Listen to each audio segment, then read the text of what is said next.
Silindir nə idi? Silindir bir düz bucaqlının hər hansı bir tərəfi üzərində fırlanmasından alınan cisim idi. Məsələn, bu düz bucaqlıdır, bura A-dır. Görürsünüz, burada B-dir. İndi mən deyirəm ki, bunu B tərəfi ətrafında fırlat. B tərəfi ətrafında fırladanda nə alınırdı? Silindir alınırdı. Və siz görürsünüz ki, bu silindirdə fırlanan aşağı oldu. Amma mən nə deyirdim? B tərəfi ətrafında fırlat deyirdim bunu. Deməli, fırlanan yenə oturacağı nə olur? Radius olur. İndi burada da silindirin biraz düsturarını yaza salın.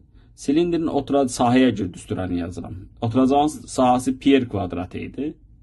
Çünki dairədir. Yan səthin sahəsi 2 pi r h idi. Bax, bura h-dır, görürsünüz. Burada r-dir. S tam dediyimiz 2 dənə oturacaq var burada. 2 pi r kvadratı ilə 2 pi r h-ı toplamalıydınız. Bir də ox kəsin sahəsi var. Bunları ayrı-ayrı yenə izahlarda görəcəyik. O da 2 r h-dır. İndi nə yazıb? Yazıb ki, ox kəsin sahəsi bərabər tərəfli silindirdən danışır. Bərabər tərəfli silindir nədir? Bərabər tərəfli silindirdə, bunlar qoy qalsın burada.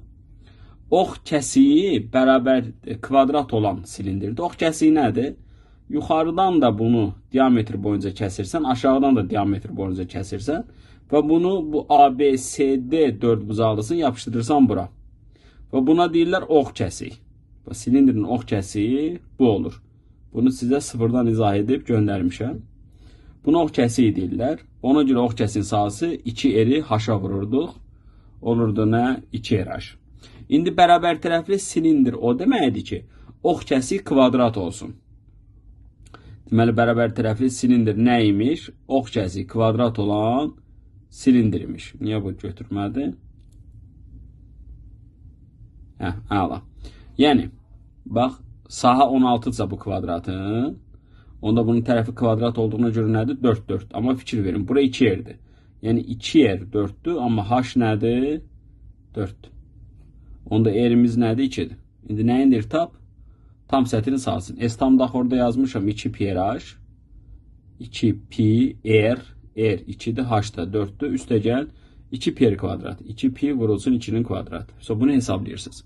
Yenə də təkrar sizə deyirəm ki, ox kəsi kvadrat olan silindir nə olur? Bərabər tərəfli silindir olur. Yəni h-ı bərabərdir 2 r olan silindir bərabər tərəfli silindir olur. Bunu unutmayın.